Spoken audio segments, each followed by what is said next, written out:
అందరికీ నమస్కారం అండి. ఈ రోజు నుంచి నరసింహ శతకంలోని ఒక్కొక్క పద్యం చెప్పుకుందాం.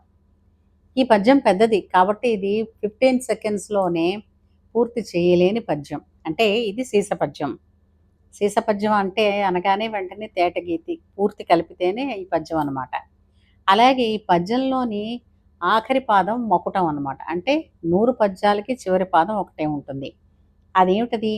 భూషణ వికాస శ్రీధర్మపుర నివాస దుష్ట సంహార నరసింహ దురిత దూర. ఇది అంచేత మొదటి పద్యం చెప్పుకుందాం ఈరోజు. శ్రీ మనోహర సురార్చిత సింధు గంభీర భక్తవత్సల కోటి భానుతేజ కుంజనేత్ర హిరణ్యకశుపు నాశక శూర సాధురక్షణ శంఖ చక్రహస్త ప్రహ్లాద వరద పాపధ్వంస సర్వేశ క్షీరసాగర సాయి కృష్ణవర్ణ పక్షివాహన లసద్భ్రమర కుంతల జాల పల్లవారుణ పాద పద్మయుగళ చారు శ్రీచందనాగరు చర్చితాంగ కుదకుట్మలదంత వైకుంఠధామ భూషణ వికాస శ్రీధర్మపుర నివాస దుష్ట సంహార నరసింహ దురిత దూర.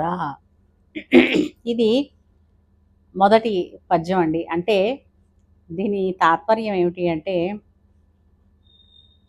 ఆభరణములచే ప్రకాశించువాడవు, దేవతలందరిచే పూజలందుకొని వాడవు, భక్తుల యందు వాత్సల్యము గలవాడా, కోటి మంది సూర్యులతో సమానముగా ప్రకాశించువాడా, కమలముల వంటి నేత్రములు కలవాడా, సాధు పుంగవులను రక్షించువాడా, శంఖ చక్రములను చేతుల యందు ధరించినవాడా, ప్రహ్లాదునికి వరములు ఇచ్చినవాడా, పాపములను నాశనము చేయువాడా, ప్రపంచానికంతటికీ అధిపతి అయిన వాడా, పాలసంద్రమున నిదురించువాడా, నల్లని శరీర కాంతి కలవాడ, చిగురుటాకుల వంటి ఎర్రని పాదపద్మములు గలవాడ, శ్రేష్టమైన ఎగరు గంధము మైపోత పూసుకొనువాడ, మల్లెమొగ్గల వంటి దంతముల వరుస గలవాడ, వైకుంఠ నివాసి, ఆభరణముల చేత మిక్కిలి ప్రకాశించువాడ, దుష్టులను హతమార్చువాడ, పాపములను దూరము చేయువాడ,